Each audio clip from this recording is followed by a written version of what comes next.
Ho, ho, ho. Merry Christmas from the Cutter Historical YouTube channel. Hey there, Heather Ho there. It's Jeff Cutter Diamond welcoming you to yet another Cutter Top 10. But surprisingly, it's not going to be a Top 10 sports video. No, no, no. It's going to be a Top 10 Christmas themed episode. And it is the Top 10 Christmas movies of all time that we will look at today. So, anyway, these 10 holiday classics are worth watching and all that. So anyway, let's get going with the countdown. Number 10 is Scrooge from 1988. It didn't seem like it was a Christmas movie, but it's the whole thing about the three ghosts with Ebenezer Scrooge and all that. But the fact of the matter was that this was a modern take, if you will, of the Scrooge stuff. In 1988, Bill Murray played a network executive who was greedy and all that, and who was emphasizing A Christmas Carol thing with Kathy Rigby as Tiny Tim and lots of other things, and had a promo so shocking that people were upset by him. His greed about being a network executive led to three ghosts, past, present, and future, showing him what would happen if he didn't change his ways and all that. He had a awkward childhood, and if I remember, you know, Bill Murray's character, he had trouble thing and was just pushing everyone out of his way. But he started learning a lot of things. It's kind of a comedy thing, but Bill Murray could be dramatic and all that. Number 9, speaking of that, is A Christmas Carol from the 1950s. I can't remember the last name of the guy, but Alistair, whatever his name is, he did a great Ebenezer Scrooge. Of course, A Christmas Carol is the story of Ebenezer Scrooge, who is this kind of tyrant owner and all that. And Bob Cratchit is his accountant and loyal companion and all that. But Scrooge doesn't treat him that well, and Bob is upset that he has to work Christmas Day or else he loses his job. In a sense, because Bob's got a wife and kids and all that. I mean, this trope has been beaten to death. I mean, Mr. Magoo's Christmas Carol, one of the first cartoon specials of all time, did that, did the take. And instead of Magoo, and his bumbling over everything, he does the play and it does pretty well. Like, you don't see the Magoo antics and all that. But yeah, they did that. I know Animaniacs did that with the Warner Brothers executive, firing Ralph, and Ralph with his dim-witted wife, if you will, but their son being super smart and all that, which is kind of weird. And of course, what I remember is the Bugs Bunny cartoon pairing A Christmas Carol. But yeah, Scrooge being visited by three ghosts who try to get him to change his ways, and he does. He pulls off something. Number 8 is the live action adaptation of How the Grinch Stole Christmas from 2000. The cartoon version was 1965, although there was actually one set in the 1950s. It wasn't like cartoonish. It was just like, you know, living pictures and all that. But, Walter Matthau narrated that. But yeah, the legendary Boris Karloff um, did that. How the Original Christmas, the cartoon version, 1965, and it was a smash hit. In 2000, executives got the bright idea to make it into a live action one, starring Jim Carrey as the Grinch. He does quite well. I can't remember the actress who played Cindy Lou Who, but I think she was a popular child actor at the time. But yeah, it was pretty cool. It expanded on the Grinch and why he hates Christmas, and that he was a kid, and he was different. He was green, he had whiskers, he tried to shave, and then he blew up at a Christmas party. He liked Martha. And Cindy Lou wanted the Grinch to be named Who of the Year or something like that. And the Grinch is great, but then they take it away from him, or they laugh at him, and basically the Grinch gets ticked off and decides to ruin Christmas, like the 1965 cartoon. So he steals everyone's presents, but everyone still in Whoville approaches Christmas quite well. And the Grinch decides to give back all the presents and basically cut up the Fantastic Beast, if you will. But yeah, yeah, the Jim Carrey version actually was pretty underrated. And let's not forget, it brought us a underrated Christmas song. I know I did not touch upon this Christmas song, but Faith Hill singing "Where Are You Christmas?" Like I think it's an original, but it was like amazing. Number 7 is the Polar Express from 2004. This is one of only a few that I barely remember watching at all. I don't think I did. Well, this was in 2004. I was 19 at the time. But yeah, the Polar Express was based off of that great book, that great children's book. I actually had the book and the bells and all that for the Polar Express as a child, 6 or 7 years old. I remember that. But yeah, the Polar Express is a good movie. They basically made it like kind of a mixture between animation and live action. But yeah, it was great. Tom Hanks was in it, and it was great that a child just wanted to go to the North Pole to see Santa Claus. Number 6 is The Christmas Story from 1983. We all remember this one, I guess. And A Christmas Story is when some boy named Ralphie listens to radio dramas at the time, and one of the most famous ones was The Lone Ranger. So it ended up happening that way. And then, he wanted a Red Ryder BB gun, but everyone, his parents, other kids, even Santa Claus at the mall told him, "You'll shoot your eye out, kid." Ralphie tries his best to want that gun so bad, BB gun so badly. He dreams about it. He fantasizes about it. I mean, the father has a lamp, but it's shaped like a woman's leg. The tongue stuck to the pole thing. And even him wearing a pink shirt, a pink bunny rabbit thing for his relatives. But yeah, he gets his Red Ryder gun and all that. But in the end, he shoots his eye out. So yeah, he was right. They were right. They were right all along. You should not have had that. And why would a kid want something like that? Well, this was said in the 50s, but even in the 80s and all that. You'll shoot someone's eye out if it's not your own. Number 5 is National Lampoon's Christmas Vacation from 1989. People think that this was the first National Lampoon's Vacation a movie, but nope, this was the third. 1983 saw as European. Sorry, 1983 was just pure vacation trying to get to Wally World in California, but the park is closed, and Chevy Chase as Clark Griswold kind of holding the security guard played by John Candy hostage, so that him and his family get inside and all that. I spent so much time getting there. I would reward. And then 1985 brought us European Vacation, in which Clark and the family appear on this game show called Pig in a Poke and actually win a European vacation by outsmarting this other family of Einsteins and all that. But they go to Europe and all that. Clark kind of destroys some European landmarks and all that, taking Ellen and the kids, Rusty and Audrey, who didn't really want to go and all that. I think Russ because he didn't want to be like embarrassed by his father, and Audrey because if she goes to Europe, she's going to be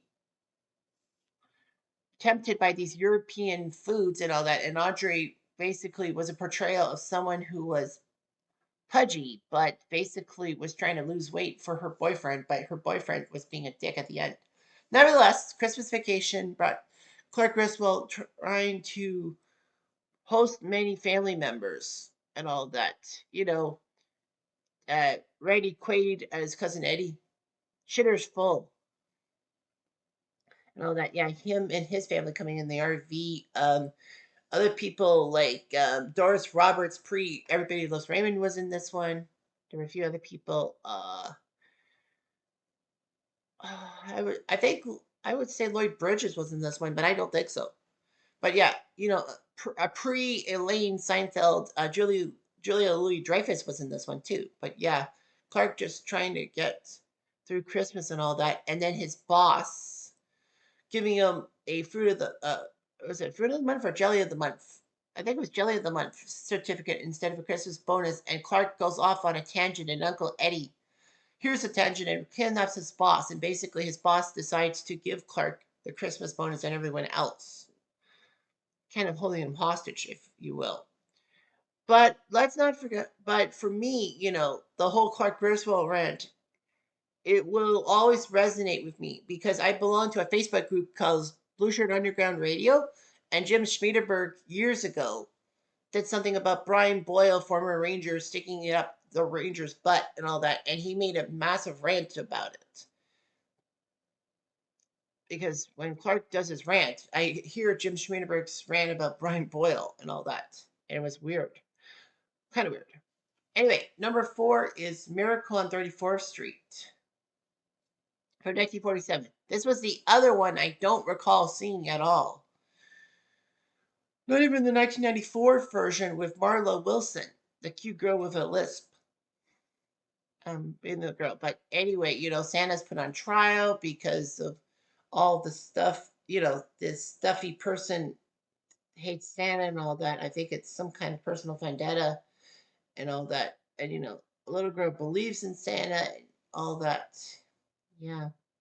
It was amazing because I can't remember. I think it was the 1946 Macy's Thanksgiving Day Parade was basically the backdrop to Miracle on 34th Street. But yeah, Miracle on 34th Street was amazing and all that. And, you know, lots of people love that movie. Number 3 is Elf from 2003. It was kind of under the radar for a few years, and then it's brought up in the thing. Will Ferrell plays an elf named Buddy who actually doesn't really fit in because Buddy, unlike the other elves, is massively tall, and of course that's Will Ferrell's real height.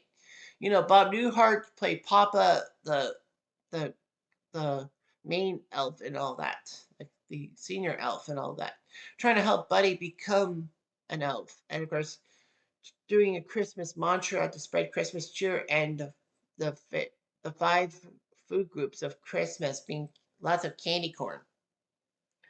So Elf ends up going on an ice floor down towards New York City and trying to spread Christmas cheer around New York and all that. And it's funny how he does it. He's a department store elf, even though he's a real elf. And then everyone's like, Santa's coming. Santa! Elf tries, but he tries to be calm and cool and collective. He has this girl, I believe it's Zoe Deschanel. Yeah, it's Zoe Deschanel. Emily Deschanel is her sister. But yeah, I think it was Zoe or Emily. I keep thinking it was Emily Deschanel. Nevertheless, he falls in love and all that with this department store worker, and he's happy as can be. He lives with a couple of people. I think the store owner takes him in, and his son also there. But yeah, Christmas cheer is downwards. But he tries his best to fit in and all that. And finally, he manages to get. I think Ed Asner was the main guy. But yeah, he gets the Christmas cheer lifted up. And then, he gets to the North Pole. And then he and Zoe have a child together and all that. It's kind of amazing what Will Ferrell brought a lot to that role. Anyway, number 2 is Home Alone from 1990. Yes, there were 3 sequels to this one. Home Alone 4 was just putting a girl in the title role. Home Alone 3 was this guy, I think the kid from, I keep thinking the kid, Alex T. Lance or something. What's his name? Home Alone. And then, he's a computer expert who tries to thwart robbers. Home Alone 2, everyone should know, is the one in New York when Kevin gets another chance to go on a family vacation, but his boarding pass gets mixed up and he gets, instead of from Miami, he's got the boarding pass to New York. So he ends up in New York instead of Miami. And, he has his father's credit card and all that, maxes it out and all that. But his father reports it's stolen. Kevin has to get through a lot of people. Donald Trump, of course, made a cameo, but was cut out of the film. And the two thieves were in New York, and they were beaten up by Kevin. And Kathy Bates played the pigeon lady to great acclaim. But Home Alone 1 was the big one in 1990. The fact of the matter was that Macaulay Culkin played Kevin, living in a house with a lot of his siblings, and then, they have a family Christmas and all that. Macaulay's real life little brother, Kieran, played the guy who said, "Quit hogging the Pepsi." So, anyway, they do that, and Kevin actually misses out on his family having a trip to Paris. They do a head count. I didn't know this, but 3 weeks ago they showed this Facebook reel that there was a problem. There was a kid who actually was trying to go through the McAllister stuff for some strange reason, and one of the girls head counted him instead of Kevin because thought that that's Kevin's outfit. But yeah, and then Kevin ends up being home alone, has some fun and all that, but then sees a couple of robbers come by and tries to outsmart them using techniques and all that. He does a good master plan. I mean, Kevin is smart. He goes grocery shopping, he orders pizza. There's that meta movie thing, and then you got, you know, Kevin O'Hara as Kevin's mom going bananas trying to go after Kevin. So she manages to get a ride with John Candy and the Polka King back to Chicago. Like the police try to check in on Kevin, but Kevin thinks that it's a trap and doesn't respond. Then he helps his neighbor reunite with his son, and Kevin does quite well and all that. Unfortunately for Kevin, it doesn't end well because he ends up trashing Buzz's room for all of Buzz's stuff and all that. But in the end, he actually did it. He actually pulled it off, and there was a happy ending. And number one has to be like there's no freaking doubt. It's a Wonderful Life from 1946. The YouTube channel Remember When? That guy did 15 facts about It's a Wonderful Life and basically put in it a couple of big entries, such as, this was Jimmy Stewart's, the actor's first foray into film after the war, because he was in World War II. And, he used to do a lot of Westerns, and he did the Philadelphia Story and Mr. Smith Goes to Washington. But yeah, this was a story about him trying to get into civilian life after being part of the war. And, the whole story about George Bailey from early childhood to today, we start off at the start saying that there, like a couple of angels talking that there's a man on the bridge and all that. And then, George Bailey, his life is amazing, but this Mr. Potter guy was basically cruel and sadistic, very sadistic.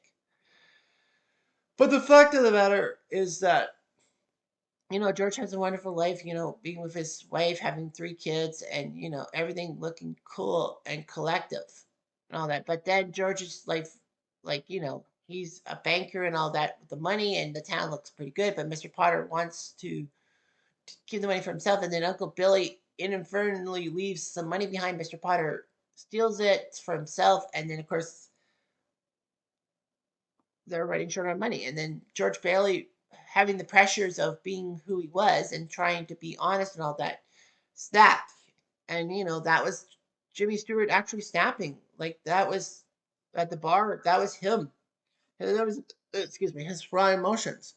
And, Clarence is sent to try to help George Bailey out and see that without George Bailey, the town would be a harlot town. Mr. Potter would be running it, and basically Marion would be a spinster. So George realizes that he wants to live, and so he does. And fortunately, though, the town actually bonds together to give George Bailey the money needed and help George get on his feet, and that the town can run. And of course, the little girl saying, "Look, Daddy, teacher says when a bell rings, an angel gets its wings." That's right. That's right. People said it flopped. Like, it was not a big box office hit. But the fact of the matter is, based on the fact that there was actually a licensing boo boo, because the only way you could watch It's a Wonderful Life was, of course, on like NBC, because this was before VCRs were around. And then in the 1970s, they let the licensing company, the license run out. And then It's a Wonderful Life could be licensed to any channel whatsoever. It didn't have to be NBC, it could be a specialty channel. And that's when it got more and more popular and all that. And everyone loved it. So It's a Wonderful Life is a pretty good movie. It encapsulates things in a 3 hour package that, you have to see it to believe it. And that's what I believe. Anyway, Merry Christmas. I'm Jeff Diamond. Adieu.